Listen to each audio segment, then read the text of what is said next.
তোমরা ফকির, সোজা কথা, আর আমি ধনী। কার কথা? আল্লাহর কথা। আল্লাহ বলেছেন পবিত্র কোরআনে, ইয়া আইয়ুহান নাস আনতুমুল ফুকারাউ ইলাল্লাহ, হে পৃথিবীর মানুষ সকল, ও ম্যানকাইন্ড, হে পৃথিবীর মানুষ, আনতুমুল ফুকারাউ ইলাল্লাহ, তোমরা আল্লাহর কাছে ফকির। আল্লাহু হুয়াল গনিয়ুল হামিদ, আর আল্লাহ তাআলা তিনি ধনী, তিনিই প্রশংসিত। ইয়াশা ইউযহিবকুম ওয়া ইয়াতি বিখালকিন জাদীদ। এই আয়াতটি আমরা যারা আল্লাহর হুকুম থেকে দূরে, আমরা যারা বিশেষ করে স্পেশালি আমরা যারা ইসলাম থেকে যোজন যোজন দূরে আছি, তাদের জন্য এই আয়াতটি একটি মহা স্মরণিকা।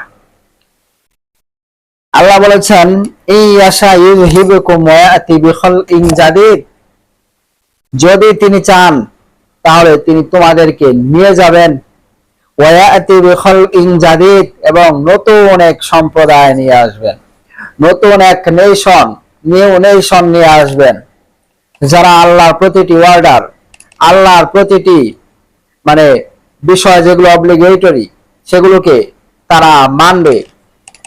তারা প্রতিটি ক্ষেত্রে, জীবনের প্রতিটি বাঁকে বাঁকে, জীবনের প্রতিটি পথে, পদে পদে তারা আল্লাহর হুকুম মানবে, নবীর তরিকা অনুসরণ করবে, এমন একটি জাতি আল্লাহ নিয়ে আসবেন।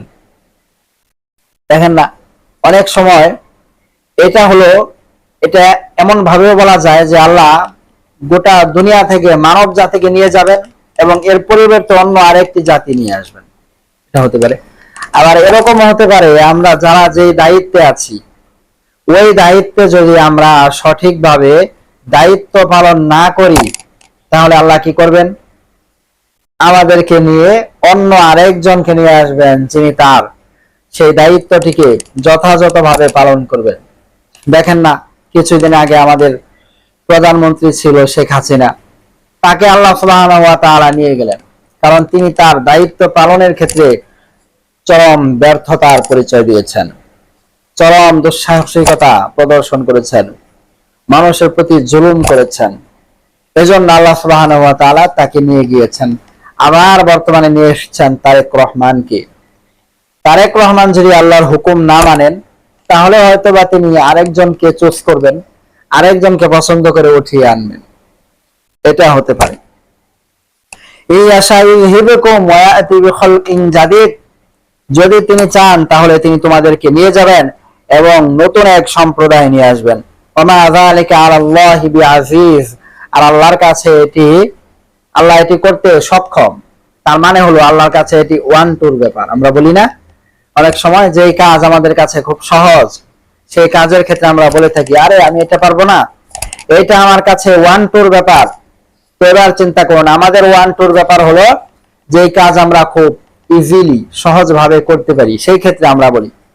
কিন্তু আল্লাহ যে কাজের ক্ষেত্রে বলেন কুন ফায়াকুন, হও, হয়ে যান, যখন আল্লাহ বলেন হও, সাথে সাথে কি হয়ে যায়? ওই কাজটি হয়ে যায়। এখন এখানে বোঝার বিষয় হলো আল্লাহর হওয়াটা কেমন। আমরা যদি বলি ওয়ান টুর ব্যাপার, তাহলে বোঝা যায় যে কাজটি খুব সহজ। কিন্তু আল্লাহ যদি বলেন ওয়ান টুর ব্যাপার, এই কাজ আমার কাছে ওয়ান টুর ব্যাপার, তাহলে সেটা আল্লাহর কাছে কত সহজ, এটা আসলে পৃথিবীতে আবিষ্কৃত কোন ডিকশনারি, কোন ভাষা দিয়ে ব্যক্ত করা সম্ভব নয়। কারণ আল্লাহ যদি এখানে এমন কোন শব্দ ইউজ করতেন যে শব্দের মিনিং, অর্থ আমরা জানি না, তাহলে কিন্তু আমাদের কাছে বলার কোনো অর্থ হয় না, আমরা বুঝতেই পারতাম না আল্লাহ কি বলেছেন। এজন্য আল্লাহ একটি শব্দ ইউজ করেছেন যেটার মিনিং আমরা বুঝি, কিন্তু ওই মিনিংটার অর্থ আল্লাহ কত ভাবে প্রতিষ্ঠা করতে সক্ষম সেটা কিন্তু আমরা জানি না। আল্লাহ বলেছেন, আমি যখন কোনো কাজ করতে চাই, তখন আমি শুধু বলি কুন ফায়াকুন, হও, হয়ে যায়। কিন্তু আল্লাহর এই হও বলাটা কেমন, এটা কত দ্রুত, এটার কি স্পিড, সেই সম্পর্কে কিন্তু আমাদের কোনো ধারণা নেই।